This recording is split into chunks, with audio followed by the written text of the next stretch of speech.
जानते हैं इनका फोटो दिखाने का आज क्या मतलब है। स्वामी विवेकानंद का 12 जनवरी का आज दिन है और प्रकृति के कोहरे का आप सब सामना कर रहे होंगे, लेकिन देश को कोहरे से मुक्त कराकर देश का नाम रोशन करने वाले स्वामी विवेकानंद, आज इनकी जयंती है 12 जनवरी।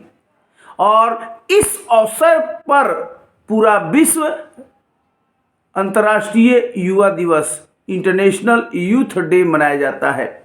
तो यह एक बड़ा मौका है यह जानने का स्वामी विवेकानंद के बारे में और साथ ही युवा दिवस के बारे में। स्वामी विवेकानंद का जन्म हुआ 12 जनवरी को और ये बहुत इम्पॉर्टेंट डेट भारत सरकार ने साबित कर दिया जब 1984 में भारत सरकार ने यह निर्णय लिया कि 12 जनवरी को प्रत्येक साल स्वामी विवेकानंद की जयंती को राष्ट्रीय युवा दिवस, नेशनल यूथ डे मनाया जाता है। और भारत में पहला राष्ट्रीय युवा दिवस मनाया गया कब? 1985 में। 1985 12 जनवरी का यह सिलसिला आज तक जारी है। यही नहीं, स्वामी विवेकानंद से पूरा विश्व प्रभावित हुआ। 1999 में संयुक्त राष्ट्र संघ ने इसे अंतर्राष्ट्रीय युवा दिवस, इंटरनेशनल यूथ डे के रूप में घोषित किया। तो ये बहुत इंपॉर्टेंट है। क्यों मनाया जाता है? युवा किसी भी देश का सबसे बड़ा रिसोर्स होता है। उनके अंदर एबंडेंस टैलेंट होता है, एनर्जी होता है। किस तरह से उनके एनर्जी को, उनके टैलेंट को देश के विकास में चैनलाइज किया जा सके, यह नीति का मामला है। इसी को साकार करने के लिए, युवाओं को मोटिवेट करने के लिए, राष्ट्र निर्माण से जोड़ने के लिए राष्ट्रीय युवा दिवस मनाने का ये शुरू किया गया परंपरा। और 2022 में भी एक थीम और 2023 में भी एक थीम, मतलब हर साल एक थीम के साथ ये दिवस मनाया जाता है। 2022 का जो थीम था, it's all in the mind, it's all in the mind. और इस साल का थीम है विकसित युवा, विकसित Bharat, develop youth, develop India. तो ये बहुत बड़ी बात है। और राष्ट्रीय युवा दिवस 12 जनवरी के दिन से शुरुआत होता है राष्ट्रीय युवा महोत्सव का, नेशनल यूथ फेस्टिवल।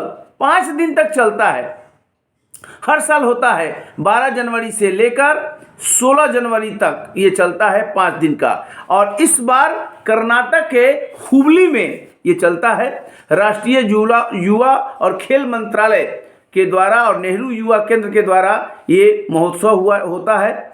और देश की एकता, अखंडता को सुनिश्चित करने में युवाओं के योगदान को इसमें सराहा जाता है, उनको चैनलाइज किया जाता है।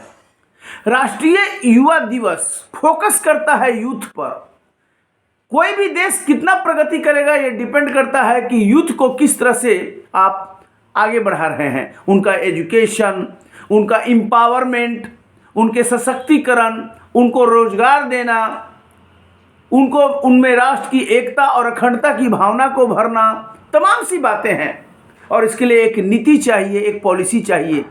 तो राष्ट्रीय युवा नीति 2014 में आया, राष्ट्रीय युवा नीति। ये नरेंद्र मोदी सरकार जब आई तो नेशनल यूथ पॉलिसी आया, युवाओं के सर्वांगीण विकास और देश के योगदान में उनकी भूमिका को स्थापित करने के लिए। तो इम्पोर्टेंट है।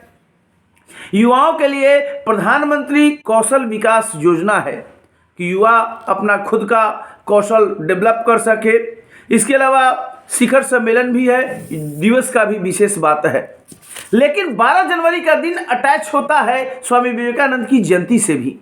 12 जनवरी 1863 1863 स्वामी विवेकानंद का जन्म होता है और बचपन का उनका नाम था नरेंद्रनाथ दत्त। और उनके साथ जुड़ता है 11 सितंबर 1893, 11 सितंबर 1893, यानी कि 30 इयर्स के जब स्वामी विवेकानंद हैं तो शिकागो में धर्म संसद को संबोधित करने के लिए भारत की तरफ से गए थे।